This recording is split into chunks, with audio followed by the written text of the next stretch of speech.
जय भोले, जय माता की। जय भोले, जय माता की। जैसा कि हम सभी जानते हैं कि आगामी 12 नवंबर से शुभ दीपावली का पर्व है। दीपावली हम अमावस्या के दिन मनाते हैं और यह अमावस्या पूरे वर्ष भर की सबसे बड़ी अमावस्या मानी जाती है। कथा तो यह भी प्रचलित है कि रामचंद्र जी जीत के आए थे तो उसकी खुशी में दीपक प्रज्वलित किए गए थे और तमाम प्रकार की कथाएं जुड़ी हुई हैं। मगर हम अगर इसको प्राकृतिक के हिसाब से देखें तो हम देखते हैं कि जिस प्रकार से प्रत्येक 6 माह में, जैसे 6 माह में नवरात्रि, फिर 6 माह में फिर नवरात्रि, तो यह शारदीय नवरात्रि व ग्रीष्मकालीन नवरात्रि, मतलब 6 माह में 2 नवरात्रियां पड़ती हैं। इस नवरात्रि के 1 माह पश्चात दीपावली मनाते हैं। और हम यह भी देखें तो जो दीपावली का पर्व हम लोग मनाते हैं तो वहाँ से हम देखते हैं कि ठंडक की अधिकता, मतलब ठंड बढ़ती जाती है। इसका सबसे बड़ा जो कारण होता है वह यही होता है कि जैसे कि हम देखते हैं कि 15 दिन में चंद्रमा घटते घटते अपने न्यूनतम स्वरूप पे आ जाता है, तो उस दिन को हम लोग अमावस्या के रूप में प्रत्येक माह मनाते हैं। और जब वही चंद्रमा अमावस्या से पूर्णमासी तक अपना पूरा स्वरूप ले लेता है तो हम उसको पूर्णमासी मनाते हैं। इसको ही हम देखें तो पूरे वर्ष में प्रभु यही दिखाते हैं कि देखो प्राकृतिक भी इसी प्रकार से है कि धीरे धीरे रात छोटी होने लगती है और दिन बड़ा होने लगता है। जब रात छोटी होती है तो वह गर्मी का मौसम होता है, और जब रात बड़ी होने लगती है और दिन छोटा होने लगता है तो वह सर्दी का मौसम होता है। तो जब हम यह देखते हैं तो यह भी तो अमावस्या और पूर्णमासी हो गया। जिस प्रकार से हाँ 1 माह में 15 दिन में घट के चांद अमावस्या होती, बढ़ के पूर्णमासी होती है, उसी तरह से एक वर्ष में 6 माह में मौसम भी बदलता है और उसी के अनुसार रात दिन भी बढ़ते और घटते हैं। अब हम यह देखें कि हम जब दीपावली पर्व मनाते हैं उस दिन से प्राकृतिक का जो दिन धीरे धीरे करके बढ़ना आरंभ होता है। वैसे तो इंग्लिश कैलेंडर के हिसाब से दिनांक 25 से दिन बढ़ना आरंभ कहा गया है, लेकिन जो मैंने ध्यान में ज्ञान प्राप्त किया उसके अनुसार दीपावली की अमावस्या के पश्चात धीरे धीरे दिन बढ़ना आरंभ हो जाता है। जब रात्रि के बाद जब दिन बढ़ने लगता है तो बीच में जो समय होता है वह बहुत अधिक ठंड का होता है। और जब दिन, मतलब प्रकाश की तरफ प्राकृतिक बढ़ रही है 6 माह के लिए, तो हम उस दिन के अंधकार को मिटा के, कि वैसे तो प्रभु का सूर्य प्रकाशित है, लेकिन जब प्रकाश, प्रभु का सूर्य अपने संपूर्ण स्वरूप की तरफ बढ़ना आरंभ कर रहा है तो हम लोग भी दीपक जला के खुशी मनाते हैं कि प्रभु का जो प्रकाश, सूर्य का प्रकाश धीरे धीरे दिन की तरफ बढ़ रहा है, उसी तरह का स्वागत करते हैं। और स्वागत इसलिए भी खुशी मनाते हैं कि हम लोग आज से यह सोचें कि जिस प्रकार से दिन बढ़ रहा है, यानी प्रकाश बढ़ रहा है, तो हम भी अपने जीवन के प्रकाश को ऊपर की तरफ बढ़ाएं, मतलब उन्नत की तरफ बढ़ाएं। और इसके लिए हमें शक्ति की आवश्यकता होती है। वह शक्ति हमें नवरात्रि से प्राप्त होती है, मतलब एक माह पहले से, और फिर दीपावली को। तो हम इसमें शक्ति की ही पूजा करते हैं। जैसे कि कुछ लोग जो है वो लक्ष्मी जी और गणेश जी की पूजा करते हैं, और कुछ लोग माँ काली की पूजा करते हैं। लेकिन हम यह मानते हैं कि यह दिन, अमावस्या का जो दिन होता है, वह माता का दिन होता है, यानी शक्ति का दिन होता है, और पूर्णमासी का जो दिन होता है वह प्रभु का होता है। तो शक्ति तीन रूप होते हैं। जैसे कि हम लोग बाहर देखते हैं, लक्ष्मी, काली और सरस्वती, बाहर में यही नाम लेते हैं। और जब हम उसको अंदर में देखते हैं तो हम कहते हैं महाकाली, महालक्ष्मी, महासरस्वती। मतलब हमारे जब अंदर हैं तो वे महाशक्तियां हैं, लेकिन जब वह बाहर शक्तियां आई तो वह सिर्फ महा हट के सिर्फ शक्ति रह गई, कि लक्ष्मी, काली, सरस्वती। तो हम लोग इसमें बाहर की तो पूजा करते हैं, गणेश, लक्ष्मी, क्योंकि यह संसार धन के ही चाहिए, धन के ही पीछे भागता है। और गणेश जी प्रथम पूजनीय है, तो उनकी पूजा किए बिना तो पूजा सिद्ध ही नहीं होती है। तो हम लोग सिर्फ गणेश, लक्ष्मी की पूजा करते हैं। मगर बहुत से जो तंत्र से जुड़े हुए हैं, वे अपनी साधनाएं भी इस दिन जगाते हैं। और बहुत से लोग माँ काली की भी पूजा करते हैं, माँ सरस्वती की भी पूजा वैसे तो नहीं करते हैं, लेकिन जो ज्ञान के रास्ते पे चल रहे हैं, जिनको ज्ञान ही चाहिए, तो वो माँ सरस्वती की इस दिन साधना कर सकते हैं। तो हम देखते हैं बाहर में तो गणेश, लक्ष्मी की पूजा किए, मगर अंदर में हम तीनों महाशक्तियों की पूजा करें, ताकि हम अंदर से भी वो मजबूती को धारण कर सके। अब तीनों शक्तियां अगर हम देखें तो हमारे शरीर में कहाँ होती हैं।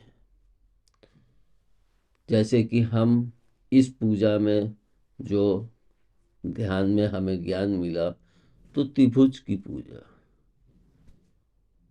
हमारे शरीर में तीन त्रिभुज होते हैं। पहला त्रिभुज हमारी कमर में होता है, यह और इस टाइप से, मतलब इधर दोनों हमारे जो पैर कूल्हे हैं वो लगे होते हैं, और फिर यूँ होता है, इसके बीच से रीढ़ की हड्डी निकल के जाती है, मतलब इस तरह से पहला त्रिभुज होता है, जो कि सबसे बड़ा होता है। दूसरा त्रिभुज जो होता है वो हमारे हृदय का होता है, जो उल्टा होता है, मतलब नीचे का ऐसे करके यूं, और ऊपर का यूं करके यूं।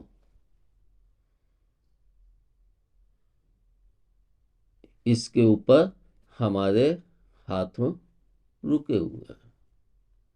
और इससे ही जो तीसरा त्रिभुज होता है वो हमारे दिमाग में होता है। दिमाग में, और इसके ऊपर जो होता है हमारा दिमाग होता है, मतलब शीश के इस हिस्से तक त्रिभुज ये आता है। तो इस तरह से हमारे शरीर के तीन त्रिभुज हो गए। और तीनों त्रिभुज में हम देखें तो हमारा जो यह त्रिभुज है, पहला त्रिभुज जो सबसे नीचे है, वह माँ काली मतलब शक्ति का प्रतीक है।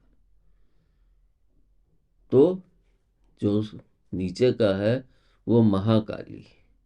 फिर जो हमारा हृदय होता है वह, जैसे कि हम देखें तो हम लोगों को धन चाहिए, प्रेम चाहिए, भोजन चाहिए, इन सब के लिए लक्ष्मी की आवश्यकता होती है। तो बाहर तो लक्ष्मी है, लेकिन अंदर उस दिल की लक्ष्मी है महालक्ष्मी, जिन्हें हम महालक्ष्मी के नाम से। और जो तीसरा त्रिभुज होता है वह हमारे दिमाग में होता है, तो वह महासरस्वती है। मतलब वहाँ उस त्रिभुज में महासरस्वती की शक्ति विराजित होती है। इस तरह से हमारे ये तीन त्रिभुज तीन शक्तियों का प्रतीक है। अब हम इस दीपावली में हम अपने बाहर तो जो पूजा हम करते हैं वो करें, लेकिन हम इसके द्वारा, इस पूजा के द्वारा अपने अंदर की इन तीनों शक्तियों को भी जागृत करने का प्रयास करना चाहिए। उसके लिए कोई बहुत बड़ी चीजें नहीं करनी होती। हम एक त्रिभुज बनाए, जो मैं इस ध्यान में, आप लोग सभी जानते हैं कि दीपावली, दोनों नवरात्रि और महाशिवरात्रि, इन चारों पर्व में पूजा, यहाँ से जो भी आदेश होता है ज्ञान ध्यान में, वह मैं आप लोगों को बताता हूँ। तो इस पूजा में हम एक त्रिभुज का निर्माण करें और उस त्रिभुज के तीनों कोनों पे एक एक बड़े दीपक में देसी घी भर के बत्ती लगाएं। बत्ती हम चाहे बेड़ी रखें या खड़ी रखें, या हमारे ऊपर होता है। अगर हम बेड़ी पत्ती बत्ती रख रहे हैं तो हमें उसका मुंह अंदर की तरफ रखना चाहिए, और खड़ी बत्ती है तो वो तो खड़ी है ही है। तो त्रिभुज के एक त्रिभुज बनाए, उसके तीन कोनों पे तीन बड़े दीपक। अब उस त्रिभुज के एक दीपक से दूसरे दीपक के बीच में हम छोटे छोटे 16 दीपक जलाए। मतलब 16 शक्तियां, ऊपर महाशक्ति, फिर उसके बीच में 16 शक्तियां। इसके पश्चात हम इस त्रिभुज का निर्माण कैसे करें, या तो हो गई बात की, लेकिन हम इस त्रिभुज का निर्माण कैसे करें।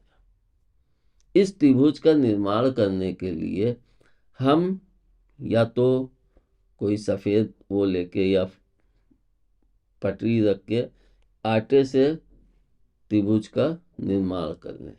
पहले ऐसे ही दीपक रख के उसकी देख लें कि कहाँ कितना बड़ा त्रिभुज हमें बनाना चाहिए, क्योंकि अगर त्रिभुज छोटा हो गया और दीपक 16 उसमें नहीं आएंगे तो हमारा त्रिभुज पूर्ण नहीं होगा। इसलिए हम पहले खाली खाली दीपक ऐसे ही रख के त्रिभुज का देख लें कि कहाँ से कितना बड़ा हम बनाए। उसके पश्चात हम उसको आटे की उससे उस त्रिभुज का निर्माण करें। आटे से निर्माण करने के पश्चात हम उस पे इसी प्रकार से दीपक लगा दें, और उस त्रिभुज के बीच में हम हल्दी से रंग के चावल बिछा दें। मतलब उस त्रिभुज में पूरा हल्दी से रंगा हुआ चावल बिछाए। फिर दीपक लगा लिए। फिर उसके आगे हम गणेश लक्ष्मी की मूर्ति रख लें, उसके सामने आसन। मतलब पहले हम अंदर, फिर बाहर। तो बाहर में हमें धन चाहिए। प्रथम पूजनी गणेश हैं तो उनकी पूजा चाहिए, तो आप लक्ष्मी जी की और गणेश जी की मूर्ति रख के पूजा कर सकते हैं। और जो भक्त लोग काली जी की मूर्ति रख के करना चाहें वो वैसे कर सकते हैं, क्योंकि हमें तीनों ही शक्तियाँ चाहिए। तो वो तो त्रिभुज में तीनों हैं, लेकिन बाहर हम किसकी पूजा कर रहे हैं, जो सबको दिखा रहे हैं, वो आपको रखना है। अगर हमें धन चाहिए, शक्ति चाहिए, तो उस हिसाब से हम रख के कर सकते हैं, लेकिन अंदर में हमें तीनों ही शक्तियां चाहिए, क्योंकि इन तीनों के बगैर वो त्रिभुज कभी भी संपूर्ण नहीं होता है। इसके पश्चात जब हम गणेश जी और लक्ष्मी जी को बाहर, त्रिभुज के बाहर बैठा लेंगे, तो उनके बगल में एक दीपक जलाएंगे। वह दीपक भी देसी घी का होगा और प्याले में ही जलाया जाएगा, मतलब छोटा दीपक नहीं जलेगा। हम जैसे चाहे वहां पे उन अपनी सुंदरता के लिए फूल और उससे बाहर श्रृंगार कर सकते हैं, लेकिन अंदर नहीं कर सकते, मतलब त्रिभुज के अंदर नहीं कर सकते। और यह हम सभी जानते हैं कि गणेश जी के दाहिनी तरफ माता लक्ष्मी विराजित होती हैं, क्योंकि माँ है, गणेश जी पुत्र हैं। और हम यह भी देखें, जब हम गणेश जी और लक्ष्मी जी को विराजित कर दिए, तो उनके पास में, मतलब थोड़ा सा आगे, एक दीपक प्रज्वलित करें। सामने नहीं, साइड में, चाहे लक्ष्मी, माता लक्ष्मी के साइड में या गणेश जी के साइड में, किसी भी तरफ हम उस दीपक को प्रज्वलित करें। और जैसा कि मैं पहले बता ही चुका हूँ कि दिशा हमारी पूरब पश्चिम, इस प्रकार की पूजा के लिए सबसे उपयुक्त होता है कि हम पूरब और पश्चिम को ही चुनें, क्योंकि हम यंत्र का निर्माण करेंगे तो पूरब या पश्चिम रहेगा, और हम बैठेंगे भी तो हम पूरब या पश्चिम मुख की ही तरफ बैठेंगे। दीपक प्रज्वलित करके हम बैठ जाएं। और जो बड़े दीपक होंगे वह देसी घी के होंगे, और छोटे दीपक होंगे वे कड़ू तेल के होंगे। और जो हम गणेश जी के पास दीपक जलाएंगे वह भी बड़ा होगा और देसी घी का होगा। और या तो हम लोग जानते ही हैं, जिस दिन जिस भी चीज का पर्व होता है, जैसे महाशिवरात्रि का पर्व होता है, तो हम पूरी रात पूजा कर सकते हैं। उसी प्रकार से अमावस्या शक्ति का पूजन का पर्व है, तो हम उसे किसी भी समय कर सकते हैं। मतलब हम रात्रि 8 बजे के पश्चात से सुबह 4 बजे के अंतर्गत इस पूजा को कर सकते हैं। और हमने अपने घर में और कई जगह देखे हैं कि हमारे पिताजी और बाबा जी लोग जो है 2-2, 3-3 बजे तक, क्योंकि मिठाई की दुकान थी तो आने में देर होती थी, तो 2 बजे 3 बजे तक पूजा करते थे। तो पूजा का समय आपकी सुविधा के अनुसार है, जिस समय आपको सुविधा हो, लेकिन हाँ यह ध्यान रखिएगा कि 8 बजे के बाद और सुबह 4 बजे से पहले। अब हम बैठ जाएं। फिर हम बैठे तो हमको चाहिए मंत्र, लेकिन जो मैंने ध्यान में माता पिता से ज्ञान मिला, तो वह है कि मंत्र ऐसे नहीं दिया जा सकता, क्योंकि मंत्र एक गुप्त होता है, और जहाँ से उसका इजाद होता है तो उसका फल भी उसको वहाँ से ही प्राप्त होता है। जिसको हम ऐसे भी देख सकते हैं, जैसे हम किसी मंदिर में जाते हैं और वहाँ पे जाके हम अपनी श्रद्धा प्रकट करते हैं और वहाँ पे पूजा पाठ वो सब करते हैं, तो उसके पश्चात हमारी अगर बढ़ोतरी होती है तो हम उसको अपने लिए कि हम यहाँ पे गए तो हमको यह चीज़ मिली। क्योंकि वहाँ पे जब हम पूजा करते हैं तो जो भी वहाँ पे शक्ति विराजित होती है उसकी यह जिम्मेदारी बन जाती है। उसी तरह से जो मंत्र होता है, जो भी गुरु या जो भी दे, मेरे को तो प्रभु से ध्यान में जो मंत्र मिला मैं वही देता आया हूँ। लेकिन उसके लिए आपको या तो फोन करके और या फिर आपको यहाँ पे प्रत्यक्ष में आके लेना पड़ेगा। लेकिन हाँ, मैं ये भी बता, जुड़ना आवश्यक है। बाकी कोई न धन की आवश्यकता न कुछ, लेकिन इससे ये होता है कि माता पिता को यहाँ दरबार में यह ज्ञात है कि यह बच्चा यहाँ से जुड़ी हुई पूजा को कर रहा, तो वह फिर उस जगह का जो भी मतलब जैसे कि आप लोग कहते हैं आचार्य, गुरु या जो भी है, तो उसका यह फर्ज बन जाता है कि जो भी प्रभु भक्त इस पूजा को संपन्न कर रहे हैं, तो उसको देख के उनको वह फल प्रभु से दिलवाने का प्रयास करना चाहिए। और इसको मैं शुरू से करता भी आ रहा हूँ। आप लोगों से पूजा करवाता हूँ, तो फिर उसके बाद आप लोगों से उस पूजा की फोटो मंगा के देखता भी हूँ, क्योंकि पूजा कोई पेट से सीख के नहीं आता है। हमको इस संसार में आने के पश्चात ही जो पूजा का ज्ञान मिलता है, वो अपने गुरु, माता पिता या अन्य स्थानों से प्राप्त होता है। इसी कारण हम देखते हैं कि यहाँ पे कितने धर्म हैं, मगर जन्म सब एक ही उसके अनुसार लेते हैं। कोई ऐसा नहीं कि हमारा जन्म ऐसे हुआ, उसका जन्म ऐसे हुआ। उसी तरह से कि जो भी गुरु, मेरा फर्ज बनता है कि जब हम उस पूजा को देखते हैं तो उसमें जो कमियां होती हैं उसको अपने बच्चों को या भक्तों को बताता हूँ कि यह कमी है, इस कमी को दूर कर लो, या उस पूजा से जो भी उसको फल मिलना है वह पूर्ण क्यों नहीं मिला है, रुकावट क्या है, यह देखना हमारा फर्ज बन जाता है।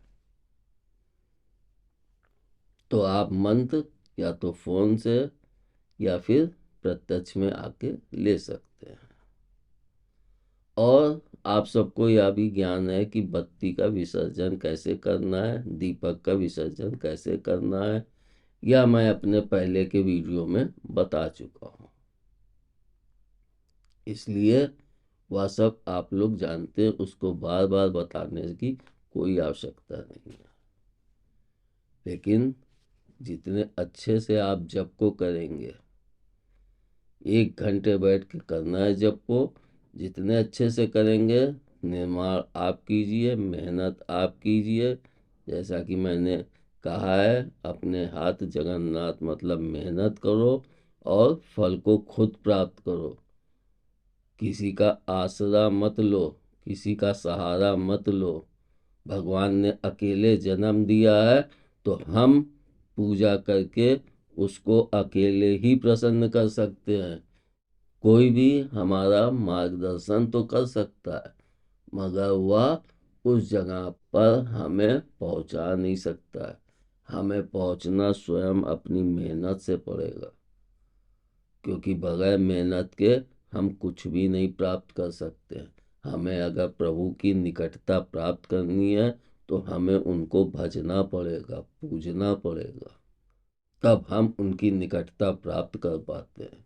और बाहर से भी करनी चाहिए, अंदर से भी स्वस्थ रहने के लिए हमें प्रभु और माँ का सहारा लेना चाहिए। और आप सभी जो भी प्रभु भक्त इस पूजा को संपन्न करते हैं, तो वह उसकी फोटो खींच के हमारे व्हाट्सएप या टेलीग्राम पे अवश्य भेजें, ताकि हम उसको देख के अगर उसमें कुछ गलती हुई हो तो उनके दुष्परिणामों से आप लोगों को बचाने का कोई निवारण खोज सके। धन्यवाद। जय भोले, जय माता की। जय भोले, जय माता की।